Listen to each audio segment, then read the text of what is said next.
En Al Día Noticias estamos con la concejal de Bogotá, Diana Diago.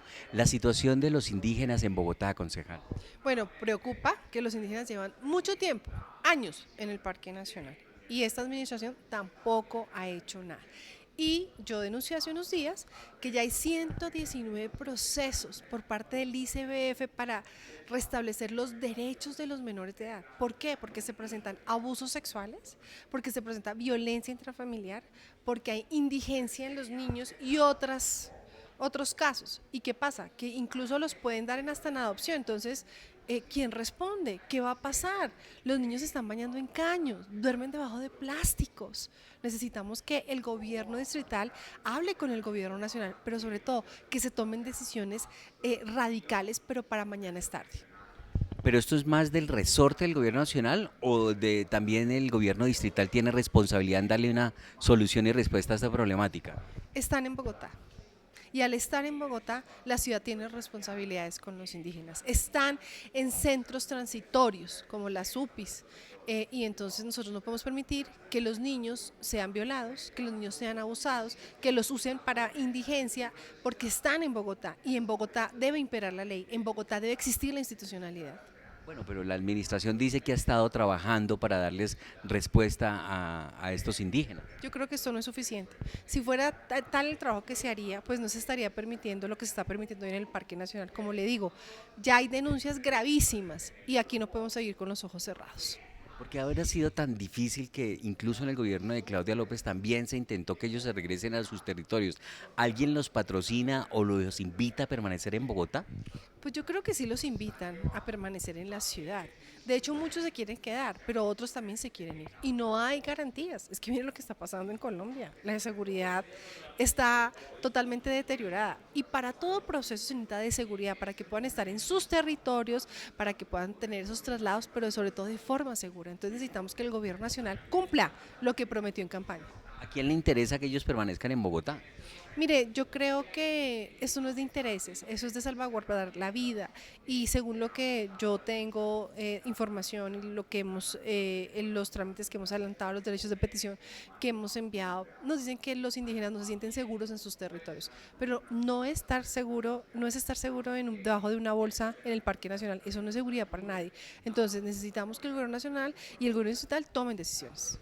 Y a propósito del gobierno nacional, ¿considera que es cierto que el gobierno nacional le esté entregando el departamento del Cauca a los grupos armados y a los indígenas para como convertir eso en un estado independiente?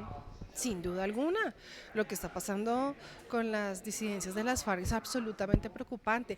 ¿Por qué el ministro de Defensa no está llevando al ejército, a la policía, pero actuar, no siguiendo maniatados como están hoy, maniatados totalmente? Eso es una vagabundería, también es un territorio de Colombia. En el Cauca los caucanos quieren tranquilidad, quieren poder salir tranquilamente al colegio. ¿Usted ha visto lo que está pasando con los niños? O sea, están volando los drones delante de los niños.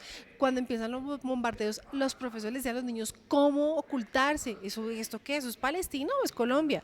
Yo creo que el presidente tiene que ponerse pilas y sobre todo tiene que gobernar. Está más interesado por lo que está pasando en el extranjero que lo que pasa hoy en el territorio colombiano. Necesitamos la presencia de un ministro con pantalones, un ministro que tome decisiones y sobre todo un ministro que también se interese por lo que pasa en el Cauca. Y con la delincuencia ya se les dieron oportunidades, estuvieron en el proceso de paz, no quisieron aceptar proceso de paz. Entonces yo creo que ya tiene que salir el Estado con toda su fuerza a contender a estos todos grupos al margen de la ley. O sea, a propósito de ministros, ¿cómo ve el ajuste del gabinete que ha venido haciendo el presidente en los últimos días?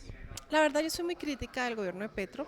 Yo creo que Petro quiere es ministros que le hagan caso, ministros que le sirvan para seguir alimentando su proyecto político. Yo creo que no está pensando en Colombia y tan es así que nombra un ministro del Interior que 8 días antes habla mal de una constituyente y ahora que es ministro dice que es lo mejor. ¿Y el ministro de Educación tenía o no perfil Daniel Rojas para ser ministro de Educación? Mire, yo pienso que los ministros son, aparte que son figuras gerenciales, son también figuras de la vida nacional. Y yo creo que le queda mal, muy mal a un ministro hacer ese tipo de tweets en los que hacía, en los que solo usaba palabras soeces, vulgaridades. Yo creo que la educación en Colombia merece más. Y no solamente por una gerencia, sino por un ejemplo. Yo creo en el ejemplo profundamente. Yo creo que está mal que un ministro hable con ese tipo de palabrotas y se dirija hacia las mujeres con ese tipo de palabrotas y a sus contrarios. Creo que el respeto es fundamental en todas las relaciones. Y el que él reconozca que consume bazuco, ¿eso lo debería inhabilitar para ser ministro? En un gobierno diferente, claro que lo inhabilitaría, porque queremos es dar ejemplo, es que la educación sea para transformar vidas, para ascender en la escala social, no para justificar y permitir que muchos menores digan, no, es que si lo hace el ministro, ¿por qué no lo hago yo? Yo creo que en este gobierno no hay ejemplo, en este gobierno hay una decadencia de los valores y de los principios. Se van a cumplir dentro de poco 2 años de gobierno y quedaría faltando 2 años de gobierno. ¿Cómo ve esa posibilidad de una constituyente y qué balance tiene lo que ha sido este gobierno? La verdad, los tiempos a Petro no le dan. Ahora quiere hacer fast tracks que nadie entiende, quiere violar la constitución para ser una constituyente. Yo creo que hoy estamos en manos de los jueces, en manos de la Corte Constitucional, en manos de los ciudadanos conscientes que no quieren que Colombia se vaya al abismo y sobre todo nosotros queremos nuestra constitución del 91, hay mucho por hacer, es una constitución relativamente joven, mire lo que pasa en Estados Unidos o en otras naciones del mundo donde sus constituciones son supremamente antiguas, entonces, pero eficientes, entonces necesitamos es darle eficiencia a la Carta Política del 91 que fue un consenso significativo de los colombianos y yo creo que a Petro pues esto le puede costar más políticamente, ¿no? Vemos que su favorabilidad cada día aumenta, ayer salió una encuesta 65% de desfavorabilidad, es una suma significativa. Yo creo que es un gobierno que no quiere escuchar, entonces eso le va a quitar muchos puntos y le va a dificultar mucho las cosas. ¿Cómo le está yendo a Bogotá con el gobierno nacional? Porque hace poco se dijo que se podría incrementar la tarifa de Transmilenio porque el gobierno nacional dice no tener cómo cumplir los compromisos de giros a Bogotá. Yo creo que Bogotá está avisada y aquí muchos lo dijimos. Yo por lo menos lo dije en varios debates. Al gobierno nacional no se le puede creer absolutamente nada. Por eso Carlos Fernando Galán ya era hora que tuviera un plan B. Porque es que nosotros no podemos estar al vaivén de una emoción. Entonces el presidente un día dice que se ayuda, el otro día dice que no ayuda, un día dice que hay recursos, otro día dice que no hay recursos, que nos quiere quitar el metro, que nos quiere quitar las ampliaciones de las vías principales, que por los temas ambientales, que las licencias, ahora quiere meterse con el transporte, bueno, que ya se ha metido con el transporte por la primera línea del metro. Y yo creo que un alcalde que puede prever eso, porque es que eso es algo absolutamente previsible. Mire los mensajes de Petro todo el tiempo. Entonces yo creo que al alcalde ya era hora que tuviera un plan B, ¿no? Nosotros no podemos depender del gobierno nacional. Bogotá tiene cómo sacar y le toca sacar, porque el transporte no se puede parar.